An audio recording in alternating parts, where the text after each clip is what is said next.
Hello बच्चों, S competition Sirsaganj में आपका स्वागत है।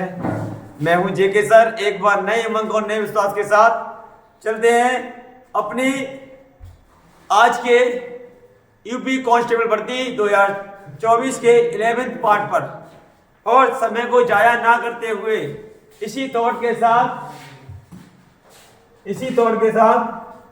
कि जो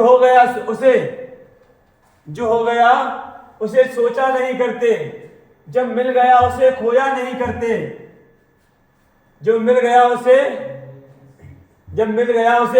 खोया नहीं करते। हासिल उन्हें होती है सफलता, जो वक्त और हालात पर रोया नहीं करते। बच्चों, क्या थॉट है? इतना अच्छा हमें मोटिवेशन मिला है और ये सिखा रहा है जो हमारे साथ हो गया है उस पर हमें पछताना नहीं है। जो हो गया उसे सोचा नहीं करते, जब मिल गया उसे खोया नहीं करते। हासिल उन्हें होती है सफलता, जो वक्त और हालात पर रोया नहीं करते।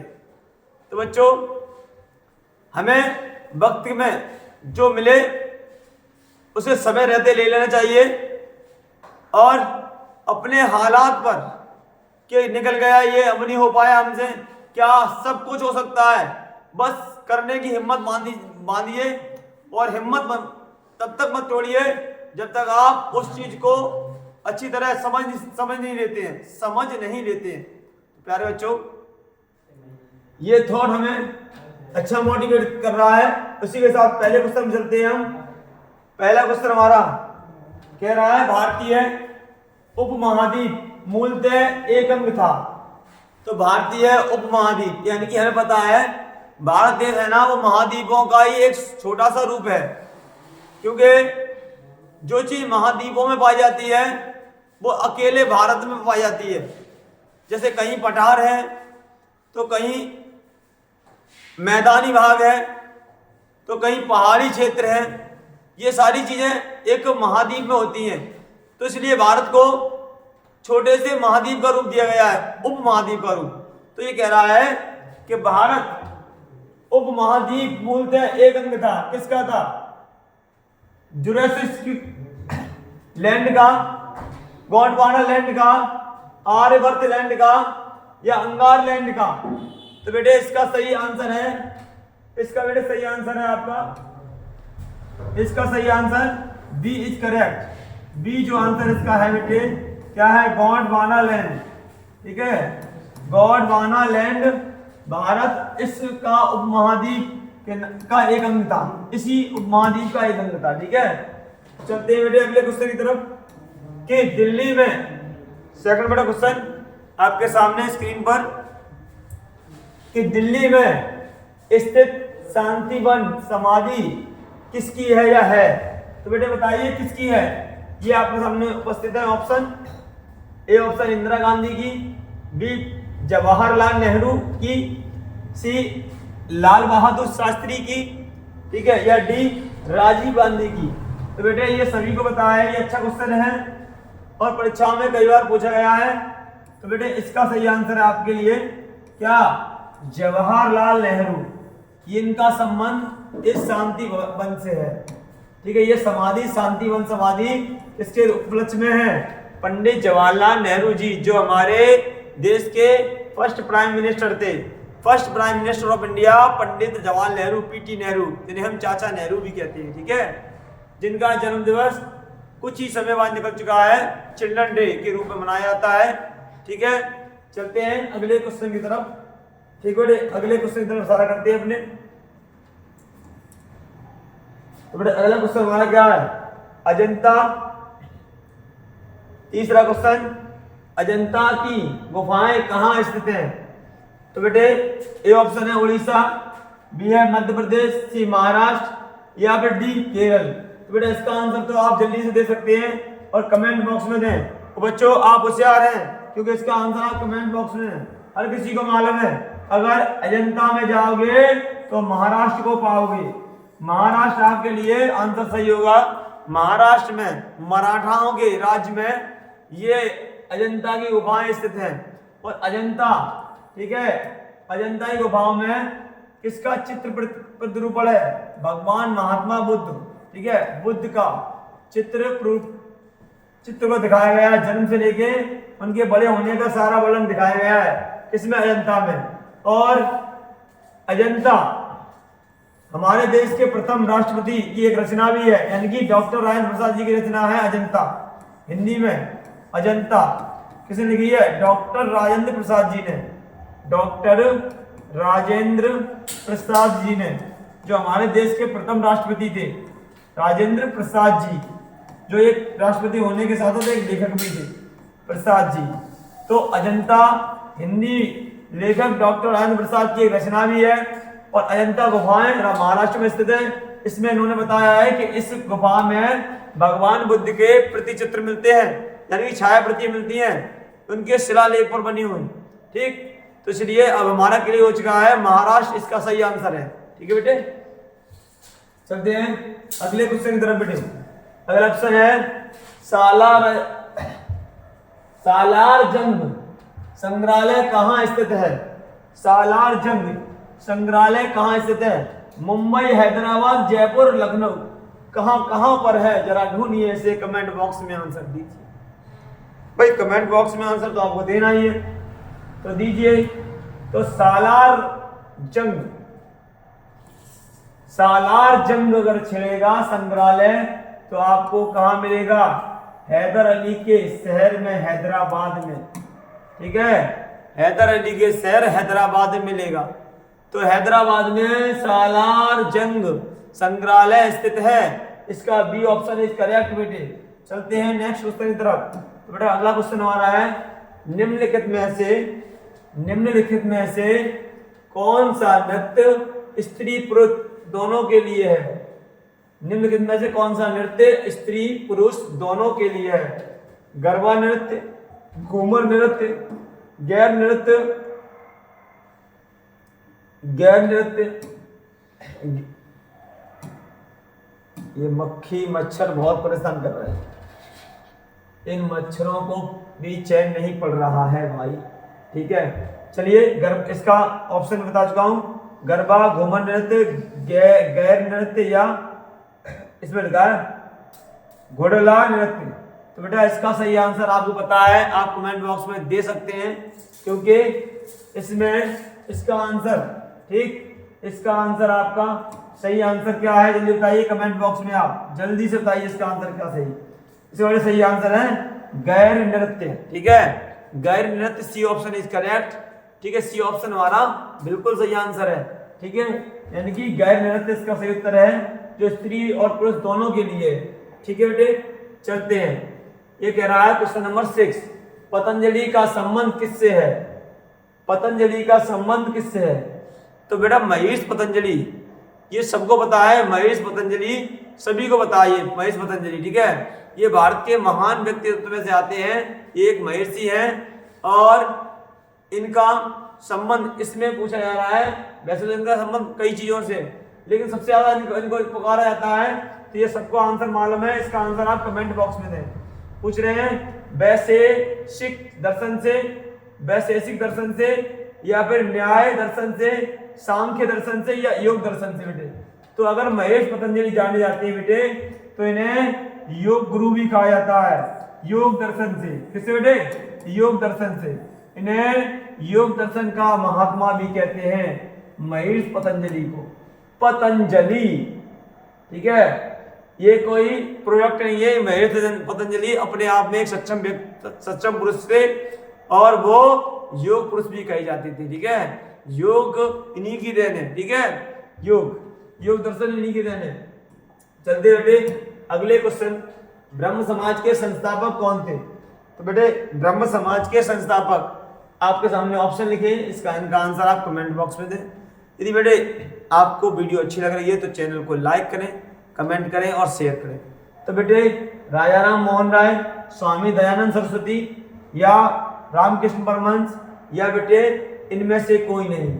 तो बच्चे इसका सही आंसर जो आपके सामने है वो आपको पता भी है, और क्लियर ऐसे कर रहा हूँ। जिसने आंसर दिया है राजाराम मोहन राय, वो बिल्कुल सही वाले हैं, यानी कि एज करेक्ट आपका। ठीक है, राजाराम मोहन राय बिल्कुल सही आंसर है। तो बच्चों किस किस को वीडियो अच्छी लग रही है लाइक करें और शेयर करें, कमेंट करें, कमेंट भरमार करें, ठीक है। जुड़ते रहिए चैनल से।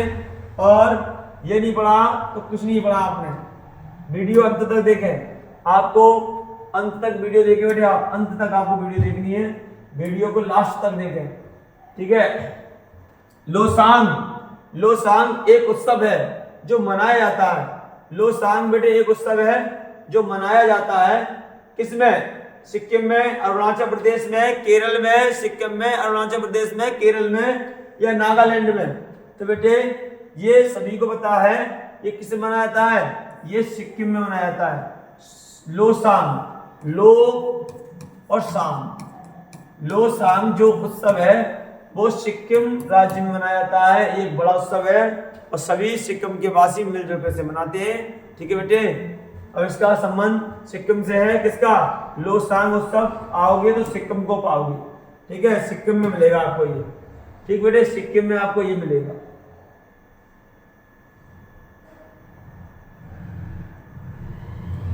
चलिए बेटे अगले क्वेश्चन चलते हैं हम लोग। अगला क्वेश्चन हमारा क्या है? एलोरा की गुहा मंदिर, एलोरा के गुहा मंदिर संबंधित है। तो बेटे एलोरा हमने पढ़ा है, एलोरा गुफाएं भी हैं, लेकिन एलोरा की गुफाओं के बाद में गुहा मंदिर भी है। तो इसका संबंध किस धर्म से है? ठीक है, किस धर्म से इसका संबंध है? एलोरा गुहा मंदिर का संबंध हिंदू धर्म से, बौद्ध धर्म से, जैन धर्म से, ए और बी दोनों से। तो बेटे ठीक, एलोरा और अजंता की गुफाओं के बारे में हम बहुत पढ़ते हैं। तो एलोरा की गुफाओं में, अजंता की गुफाओं में बताया गया था आपको, बुद्ध के बारे में मैंने बताया था आपको, लेकिन एलोरा की गुफाओं में, ठीक है, ये ऑप्शन जो डी है वो बिल्कुल सही कह रहा है। क्या कह रहा है? कि ए और बी, इसमें दोनों हिंदू धर्म और बौद्ध धर्म का, ठीक है, छाया प्रतियां मिलती हैं इसमें, छाया प्रति, ठीक है, मूर्तियां वगैरह मिलती हैं, ठीक है, किसमें? इसमें एलोरा की गुहा मंदिर में। तो इसमें जैन धर्म भी है और बौद्ध धर्म भी है और हिंदू धर्म भी है, हिंदू धर्म भी है, बौद्ध धर्म भी है। ए और बी ऑप्शन इज करेक्ट है, डी इज करेक्ट है, ठीक है, इसका आंसर डी करेक्ट है। ठीक बेटे, चलते हैं अगले नेक्स्ट क्वेश्चन की तरफ। शक कैलेंडर, शक वंश, शक वंश के बारे में हमने खूब पढ़ा हुआ, तो उसी के अनुसार ये कैलेंडर बनाया गया है। शक वंश का पहला महीना होता है चैत्र का, भाद्रपद का, माघ का, बैसाख का, ठीक है, चैत्र का, माघ पद का, माघ भद्रपद का, माघ का, बैसाख का। तो बेटे शक यानी कि संवत, शक वंश, शक वंश के अनुसार जो महीना होता है पहला वो कौन सा होता है? चैत्र का, चैत्र होता है, ठीक है, चैत्र का महीना शक कैलेंडर के अनुसार पहला महीना माना जाता है, किसका? चैत्र का। चलते हैं बेटे अगले क्वेश्चन की तरफ। क्वेश्चन नंबर 11, चार मीनार कहाँ स्थित है? इसका आंसर आप कमेंट बॉक्स में आंख बंद करके दे देंगे आराम से, मुझे पता है आपको आता है। Option A Delhi, B Hyderabad, C Aurangabad, D Agra. तो बेटे इसका आंसर सही है, चार मीनार, चार मीनार स्थित है तो हैदराबाद में। बेटे किसमें? हैदराबाद में स्थित है, ठीक, हैदराबाद, हैदर का शहर हैदराबाद, ठीक है, हैदराबाद में स्थित है, ठीक। चलते हैं बेटे, निजामों का शहर है ये, निजामों का, ठीक है, ठीक। अब चलते हैं, अंतरराष्ट्रीय मजदूर दिवस कब मनाया जाता है? 1 फरवरी को, 1 मार्च को, 1 अप्रैल को या 1 मई को? बेटे इसका भी आंसर बहुत इजी है, इसका भी आंसर आप दे दें जल्दी, इसका भी आंसर आप दे दें जल्दी। तो बेटे अंतरराष्ट्रीय मजदूर दिवस कब मनाया जाता है? बेटे 1 मई को, ठीक है, 1 मई को, 1 मई को अंतरराष्ट्रीय मजदूर दिवस मनाया जाता है, ठीक है, 1 मई को अंतरराष्ट्रीय मजदूर दिवस मनाया जाता है बेटे। चलते हैं बेटे अगले क्वेश्चन की तरफ। नेक्स्ट क्वेश्चन हमारा, नौकरशाही की नियुक्ति की प्रकृति कौन सी होती है? नौकरशाही, नौकरशाही की नियुक्ति की प्रकृति कौन सी कैसी होती है? सॉरी, कैसी होती है या कौन सी होती है, कैसी होती है, सॉरी, नौकरशाही की नियुक्ति की प्रकृति कैसी होती है? ए तदर्थ, बी दैनिक भोगी, सी स्थायी या डी अस्थायी, ठीक है। तो बेटे मजदूर नौकरशाही, नौकर जो होता है, नौकरशाही का जो वो होता है, तो उसकी बेटे उसकी सीधी प्रकृति होती है कैसी? उसकी बेटे प्रकृति होती है कैसी? अस्थायी प्रकृति होती है। कैसी होती है? अस्थायी। इसकी बेटे अस्थायी प्रकृति होती है। ठीक है। नौकरशाही की नियुक्ति की प्रकृति अस्थायी होती है, ठीक है बेटे, अस्थायी प्रकृति की होती है। चलते हैं अगले क्वेश्चन की तरफ, पढ़िएगा, इसका आंसर कमेंट बॉक्स में दीजिए। गिरनार पहाड़ियां या गिरनार की पहाड़ियां, गिरनार पहाड़ियां बच्चों क्या देख ले और पढ़े और समझो। गिरनार पहाड़ियां कहाँ स्थित हैं? गुजरात में, उड़ीसा में, गोवा में या असम में? गुजरात में, उड़ीसा में, गोवा में या असम में? ठीक, चलिए बच्चों बताइए इसका आंसर जल्दी कमेंट बॉक्स में, इसका आंसर बेटे बताइए। इसका आंसर आप कमेंट बॉक्स में जल्दी बताइए। किस किसने आंसर दिया? गुजरात, बिल्कुल सही दिया, गुजरात इसका है, ठीक है। गिरनार की पहाड़ियां गुजरात में स्थित है, ठीक बेटे। चलते हैं अगले क्वेश्चन की तरफ, इशारा करते हैं। तो अगला क्वेश्चन बेटा हमारा क्या है? कह रहा है माइकल एंजेलो नामक, माइकल एंजेलो क्या? माइकल एंजेलो नामक वायरस विश्व में चिंता का कारण कब बना हुआ था? बना हुआ था, ठीक है बेटे, बना हुआ था 1993 को, 1996 को, 1998 को, 1995 को। तो बताइए बेटे कब बना हुआ था? ठीक, ये बना हुआ था, ठीक है बेटे। क्या ये पूरा? ये पूरा है हुआ था, ठीक है, बना हुआ था। कब बेटे? कब बेटे? ठीक, हाँ सही आंसर दिया किसी ने, 1997 बिल्कुल सही है ना, 1993, ठीक है, 1993, 1993 करेक्ट बेटे। आ गया 16 क्वेश्चन नंबर यानी कि 16। तोताए हिंद के उपनाम से जाना जाता है इब्न बतूता को, इब्न बतूता को, असीम को, अमीर खुसरो को, दयाराम को, ठीक है। ये बेटे बहुत अच्छा क्वेश्चन है। इसे हिंद, ठीक है, इसे ठीक, इसे हम, ये ऐसा शख्स है, ये ऐसे एक शायर है, एक कवि है, ठीक है, जिन्हें हिंदी खड़ी बोली जगत ने अच्छा दिखाया है, जिन्होंने इन्हें हिंद, तोताए हिंद इसलिए कहते हैं, इन्होंने एक थॉट गाया है। इसका भी एक इतिहास है, बताते हैं। जब ये जंगल में भटक रहे थे तो इन्हें प्यास की शिद्दत हुई, बहुत ज्यादा प्यास लगने लगी और प्यास के कारण इनका गला सूखने लगा।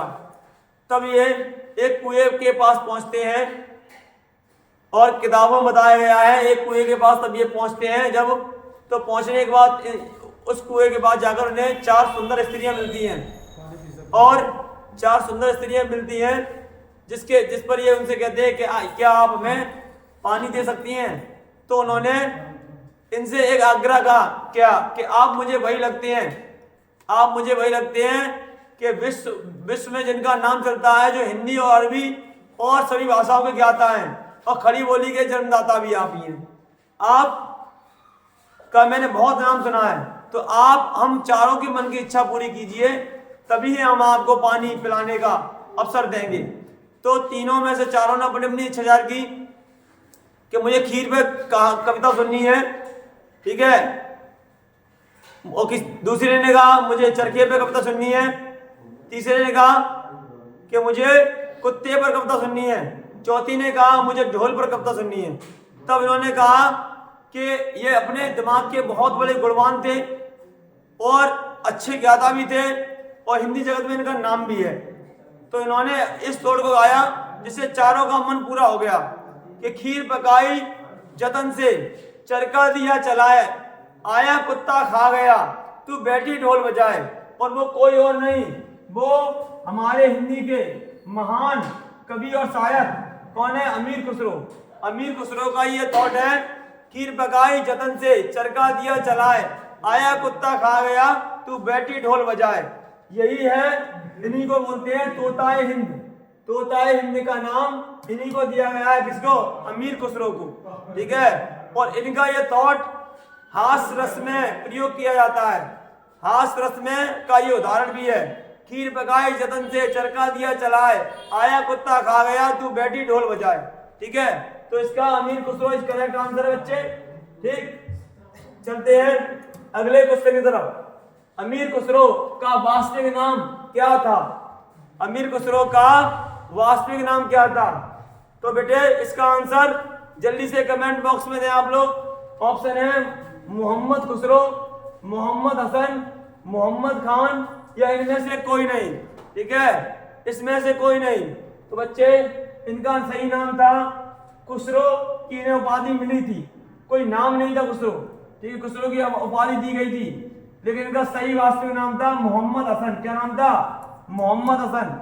अमीर खुसरो का सही नाम मोहम्मद हसन था।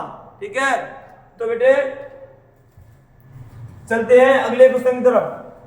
18वां क्वेश्चन आपकी स्क्रीन पर ये है, रहा आपके सामने उपस्थित। बेटे आपके सामने उपस्थित रहा। देखिए बेटे, संगीत के दुनिया में सितार के जादूगर का नाम से किसे जाना जाता है? किसे जाना जाता है? ऑप्शन ए रहीम सेन को, त्यागराज को, तानसेन को, पुरंदर दास को। ठीक है बेटे, इसका आंसर कमेंट बॉक्स में दें। तो बेटे इनमें से सही जो आंसर है वो कौन है? यही है क्या? रहीम सेन। रहीम सेन को क्या कहते हैं? Magician of sitar. ठीक है, क्या? सितार का जादूगर किसे कहते हैं? रहीम सेन को। ठीक है बेटे, इसका ए इज करेक्ट आंसर है। चलते हैं अगले क्वेश्चन की तरफ। गुरु नानक का वास्तविक नाम था। गुरु नानक का वास्तविक नाम था। गुरु नानक का वास्तविक नाम क्या था? तो इनका वास्तविक नाम गुरु था, गुरु नानक था, या नानक था, या नरेंद्र नाथ था। ठीक है बेटे, तो इनका वास्तविक नाम नानक था। क्या था? नानक। नानक। इनके उपदेश, अच्छे उपदेश के कारण इनको गुरु की उपाधि मिल गई थी। और सिखों के ये पहले गुरु हैं। कौन है? सिखों के ये गुरु नानक देव जी। गुरु नानक जी सिखों के प्रथम गुरु हैं, सिखों के पहले गुरु हैं, सिखों के प्रथम गुरु हैं, प्रथम गुरु। और इनका वास्तविक नाम नानक था। ठीक है बेटे, और सिखों के 10वें गुरु के बारे में बता चुका हूं। 10वें गुरु ये पहले, ठीक, पहले गुरु है, और 10वें गुरु की बात कर रहा हूं मैं। 10वें थे गुरु गोविंद सिंह। गुरु गोविंद सिंह, गोविंद सिंह, गुरु गोविंद सिंह, जो कहते थे चिड़ियों से मैं बाज लड़ावा, 1.25 लाख से एक बढ़ावा, तब गुरु गोविंद सिंह नाम कहलावा। ठीक है, चलते हैं बेटे अगले क्वेश्चन की तरफ। ठीक, अगला क्वेश्चन हमारा, अगला क्वेश्चन, क्वेश्चन नंबर 20। ठीक है, क्वेश्चन नंबर 20 क्या है? गौतम बुद्ध का वास्तविक नाम। बेटा बच्चों को बताता, ये तो बचपन का नाम, बचपन में मिला था, जो मिला था बचपन का नाम, गौतम बुद्ध का बचपन का नाम क्या था? सिद्धार्थ। ठीक है, इसमें ऑप्शन बताने की बात नहीं है। देवव्रत उनका नाम था नहीं, नरेंद्र उनका नाम था नहीं, इनमें से कोई हो ही नहीं सकता सिद्धार्थ के अलावा। ठीक है, सिद्धार्थ बचपन का नाम था बेटे। ठीक है, अगर आपको वीडियो अच्छी लगी है तो चैनल को लाइक करें, शेयर करें। यदि आपने इतना कर लिया है तो बेटे इतना और कर दें। क्या? चैनल को सब्सक्राइब करें, शेयर करें, और भरमार शेयर करें, और लाइक तो करें। ऐसे इस कंपटीशन के साथ जुड़ते रहे। तब तक के लिए बेटे जय हिंद।